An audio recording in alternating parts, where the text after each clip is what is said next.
Hey everybody, welcome to the channel. Now we're going to take this video outside here in a minute, but I wanted to do it inside to start with because I wanted to show you what I got, talk about it a little bit, give you some prices, and outside there's always cars going by and stuff like that, so I thought I'd do the first part inside. Now you see this is labeled as the most useful Tundra mod I've ever done.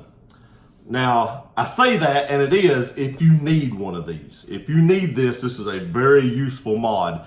And hopefully here pretty soon, I'm going to need one of these.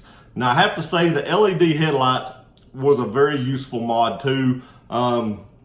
As far as for usefulness goes and actually using it, that's probably a very useful mod as well. But the rest of the stuff on the truck, it's mainly aesthetics. Yes, the cover's useful because I put my luggage in it going to the beach and stuff like that. You know, 5 times a year, maybe 4 times. We only take the truck that often anymore, maybe 2 times a year. So that's not really useful. When you need it, you need that too. But the LED headlights is something that you use a lot, and hopefully this is something that I'll use a lot too. Now this is heavy, and I don't know if I can pick it up, but without further ado, let me show you what I got. I got the adjustable tri-ball hitch. Now, the reason I say I'm going to be needing this is I didn't have a hitch. And there is a reason that I bought the adjustable one. So as you know, I've talked on live streams and stuff like that me and my wife has been looking for a couple of Sea-Doos to kind of, you know, chill the urging to go to the beach as often during the summer. Now we're still going to take our, you know, normal 3 or 4 trips to Florida or whatever, but we're getting where we want to take more than that. And that gets into your bank account. That 4 gets into your bank account, 5 does. But even more than that gets into it even more. So we're hoping to buy some Sea-Doos, you know, calm that down a little bit. Plus, you know, while we're here, we can go to the lake and stuff like that and just have fun while we're at home. You know, it's kind of boring at home. You don't have a lot to do. So we want to go to the lake and, you know, get out on the water. We really like water. But I needed a hitch because I didn't have one. Now, I also want to tell you the reason I bought an adjustable hitch is because I don't know how high the trailer is on the 2 jet skis we'll eventually end up buying. Now, we are going to go look at 2 Sea-Doos this weekend. They're a couple of hours away, 2.5 hours away. And I didn't want to drive all that far and have the Sea-Doos all jacked up. Now, I could have drove them home if they was a little off one way or the other. But with the adjustable trailer hitch, I can move this up to like, I think it's 6 inches up or down either way, or 6.5 inches up or down.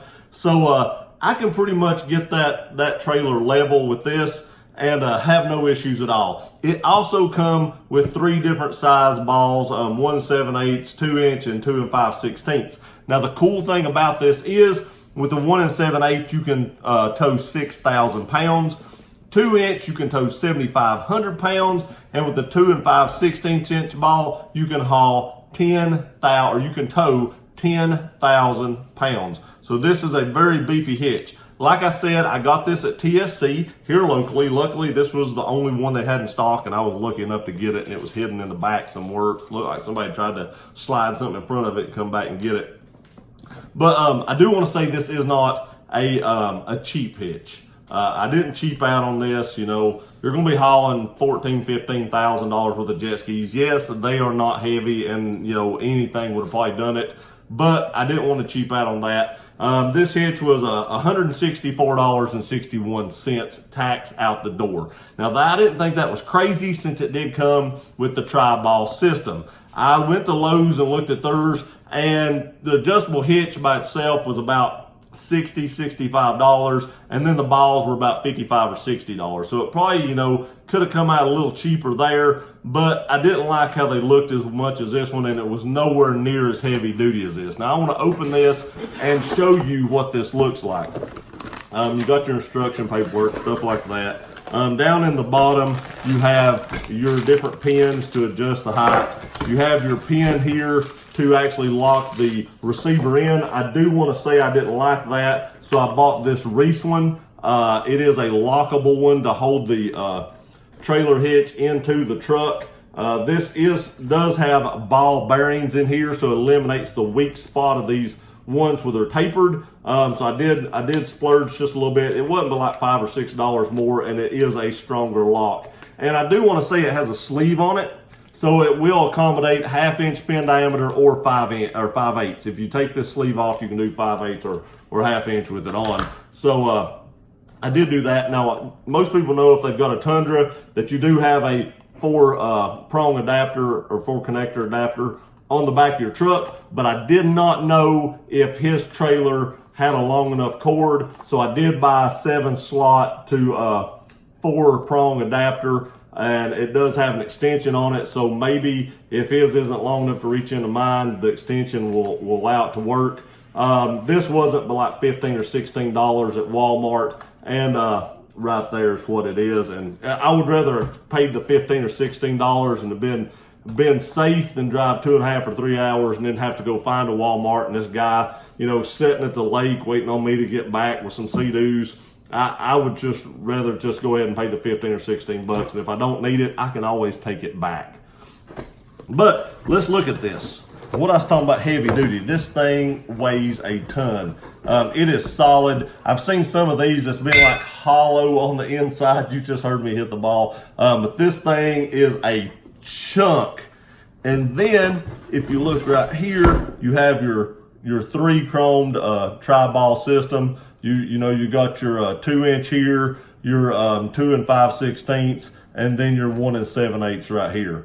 So you do have your tri-ball system, and then here's the piece that will actually lock onto this piece that the tri-ball system goes into. And then there's a screw right here that you can screw in to the receiver here to make it not wobble and not make any noise. So let's go outside, get this installed, and I'm curious about just how far it sticks out from the truck. That is the one thing that I've got to remember, is that's behind there now. So when I back into a parking place and I'm watching my bumper so I don't, you know, I get really close to the car behind me, I got to remember, and hopefully I can see this in my rear view camera, and I may show you off I can, to make sure I can see this so it doesn't hit the car before my bumper does, you know. So I have to make sure I remember that this is on there. So let's go outside, put this thing on the truck, and see what it looks like. Okay, so we're outside. I covered up my license plate. I know I'll probably get some flack for that, but I went ahead and did it. So I'm going to take out probably the most useless mod I've ever done, and I do want to say this is probably one of the only times I've ever clickbaited you guys. I talked about how big a mod this was in the thumbnail, and it's just that. So, I mean, that's probably the most useless mod, but you know, it was something, so I just went ahead and put it in there. So the first thing we want to do is stick the receiver hitch in, like so. Line up the hole like that. Now you can see how far this thing is sticking out. This thing is sticking out forever. Somebody is going to like break their kneecaps on this thing. Now I want to say the lock I got, it does have this nice black cover. You know, it just goes over, it helps keep water. Actually it goes on this side. It helps keep water out of the lock whenever you push it in. But all you do is you just slide this in the hole. Once you get it all lined up like so, stick it on the other side, and then you just push in on that lock and it locks it in, and then that's not going anywhere. And then they gave you a couple keys. I'll put one of these on my keychain, and but it's locked down, and then I'm just going to put that plastic cover back on it to help keep the water out. And there we go. That's all there is to that. And it's locked in there, and it isn't going anywhere. So next, you want to take this piece here, the adapter, and then you have your tri-ball system. And then you need to open your bag of pins and locks. Now these do have, you know, 3 of the locks here and 3 pins. Now I don't know if I'll leave it on this little lanyard thing. You can see right here the little lanyard thing they gave with that. I see me cutting that off. Actually, what I want to tell you all I'm going to do is, after I see where I need this set at, once I do finally find a jet ski and I see how far I actually have to have this raised or lowered, and I can tell y'all how to do that. Then I'll probably actually put bolts and lock nuts on it, or bolts and lock washers on it, and go ahead and set it where I want it, and that way it's even harder to get off once I do that. But right now I'm actually probably just going to put it like somewhere in the middle, like so. like that. And then, like I said, it has these little pins. I'm actually going to go cut this off. I'll be right back. I don't want this little lanyard, so I'm just going to go ahead and cut that off, and I'll be right back. Okay, so I got those cut off, and I do want to show you. It's just kind of like these little ring pins right here, and everybody probably knows how these go on. You just open that little slide, put it in here, and then snap it back and holds it in place. I don't like that. I don't like how easy that is to manipulate and take off and stuff like that. So I am definitely going to change that whenever I figure out how high or low I need to put this. Now you just slide your tri-ball in. Now you notice it has holes on the top and on the side. That way you can change it whichever ball you need to use. I would guess that I would probably need the 2-inch ball for this, but I don't know. So luckily for me, it came with all three, and whichever one I need, that's the one I'll use. Then I will just slide my pin in on this side. Put this little pin in, which I'm really not liking these little pins. And then that's it. Now, next thing I'll do is actually tighten this down so it actually locks that in place and helps not make it so loose.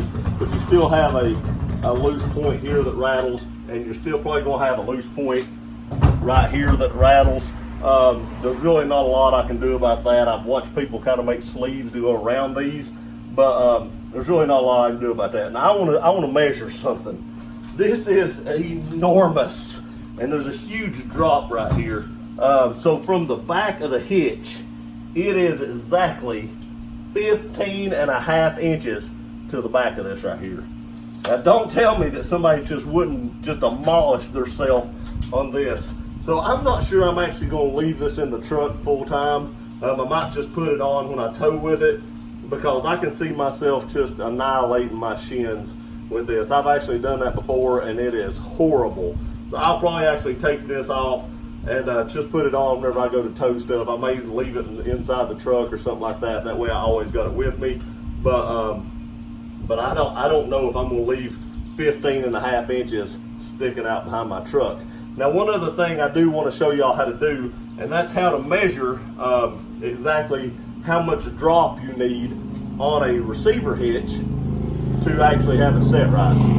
Now, my truck is not sitting on a flat surface, but you want to have it sitting on a flat surface. Then you measure from the ground to the top of your receiver here, and it's about 16 3/4 inches. Now, what you will need to do after that is actually have a trailer and get it leveled out, and then measure from the bottom of the tongue on the trailer to the ground, and then you subtract that number, and whatever you come up with, that's how much drop you actually need for a trailer hitch. But since I don't know his trailer, where it's level at and how much drop it is from the ground to the bottom of the trailer receiver hitch, I bought an adjustable one. Now, I don't know if I'll totally like this, because this is enormous. Enormous. But it was so much money that I see myself keeping it, or my wife will kill me. Okay, so there you have it. That's how you install the tri-ball hitch from TSC. Like I said, this thing sticks out a long way. A long way. That kind of annoys me a little bit, but it serves the purpose I need it for. Like I said, I'm not going to leave it on the truck all the time. I'm glad I have a quick pin to detach it with. I'll get that out here in a minute. Because of course, when I'm at the lake, I'm going to leave this on, which is another reason, you know, I want to lock it down with bolts and bolts and nuts and lock washers. I know that won't totally deter somebody from stealing it, but it will at least slow them down, and maybe it'll draw attention to them. Maybe it'll give enough time for me to get back. But I'm gonna lock everything down and leave it where it's at, and then just take it out from the actual hitch itself. And of course, I'll have my trailer locked and stuff like that, so you can't steal it. I'm not really worried about people stealing the Sea-Doos, because I'll keep those inside, and when I'm at the lake, they'll be on the lake. But you know, I don't even want people to think about stealing the trailer, because those trailers are probably $1,000, $1,200, $1,500, depending on what kind you got, and that's awful tempting as well. But there it is, one of the most useful mods that I've actually ever done to my Tundra. I will actually get use out of this. I'll probably use it, like I said, weekly, bi-weekly at least through the summer, and I'm really looking forward to actually getting to use that, because that means I'm gonna have some fun in the sun on the water. So I appreciate y'all watching this video. Please like, share, and subscribe. We'll see you next time.